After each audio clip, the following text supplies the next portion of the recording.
Can you imagine a massive hovercraft the size of a small town, even the size of our own town, Heston? Right now, that dream is a far-fetched fantasy, but in the future, it could go from being a dream to a reality. The only way to power such a machine would be to use a nuclear reactor, which is one of the things I'd be working on as a nuclear physicist. This is what a picture could look like of a possible hovercraft, but the size would be much larger than this. What does a nuclear physicist do? A nuclear physicist uses high-tech lasers to target subatomic particles of atoms. Once they have found those subatomic particles, they remove them, causing that base atom to bleed energy. Almost all nuclear physicists work for the government, and the job is always changing. Every day there's a little bit more variety. Top 3 career options. My first career option was obviously being a nuclear physicist. My second was being an astronomer.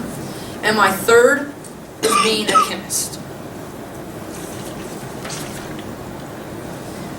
The opportunity cost is the highest alternative that you give up in order to get your first choice. My opportunity cost was being an astronomer. I gave up my deep love for space in order to get a job that is more important modern day and pays more. Trade-offs. I gave up a nice car that would get good miles per gallon. I gave up living alone for a nice apartment with a coworker.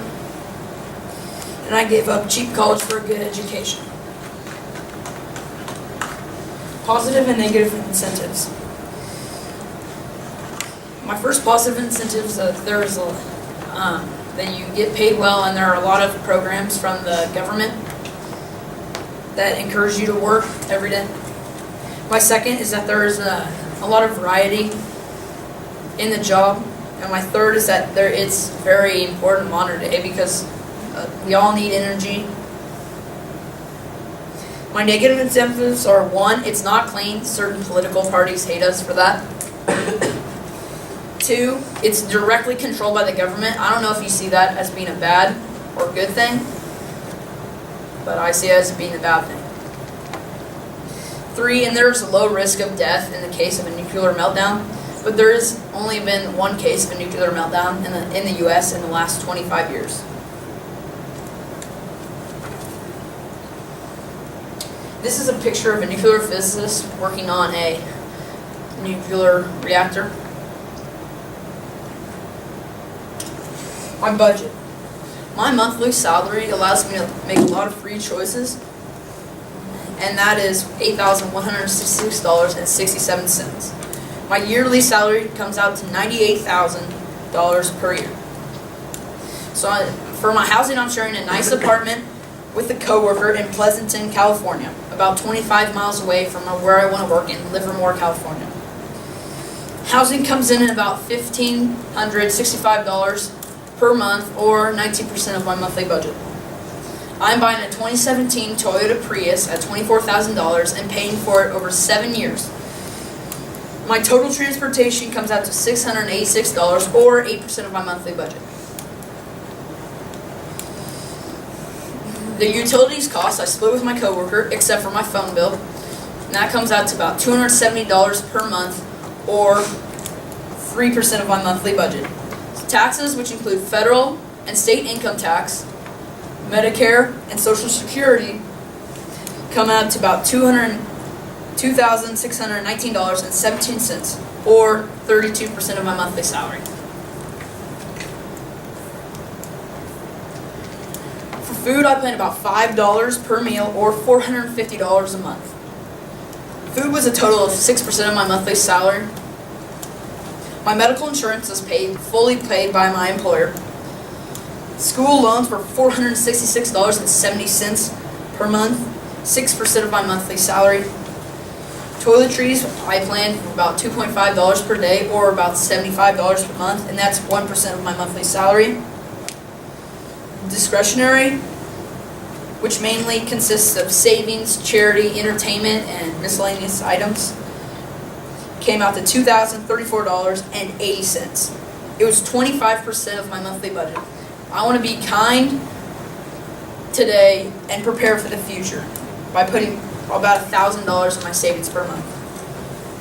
The biggest highlights of my budget, I overestimated school loans by about $600. The reason that is because my company pays 15% of your school loans each month, and I also overestimated rental insurance by about $200.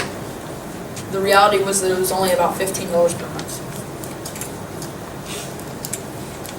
This is a picture of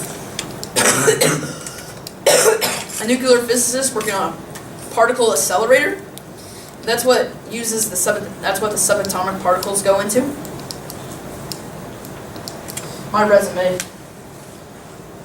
In my resume, I get a bachelor's of science at Stanford while majoring in physics. And as I'm working, I go get my bachelor's and then my doctorate, and still at Stanford.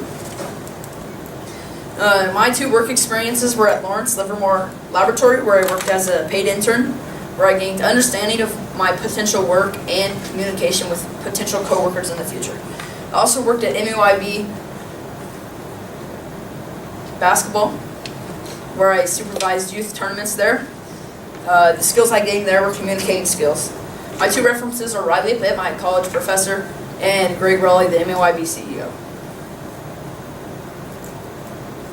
In my letter of application, I applied to Ryan Collins at Lawrence Livermore Laboratory for a position of nuclear physicist. The websites I used were BLS, where I gained understanding of what the work feels like of a nuclear physicist. Stanford's website, where I learned potential degrees that I would need to become a nuclear physicist. Lawrence Livermore Laboratory, which is my employer's website. academicinvest.com, where I got my first article and gained a deeper understanding of what a nuclear physicist does, and work.cron.com, where I got my second article and learned important statistics of being a nuclear physicist. The articles I have talk about my chances of getting a job, or what you actually do, what the uses are. In conclusion, I hope you learned a little bit more about me, and hopefully you learned a lot about what a nuclear physicist does. Any questions?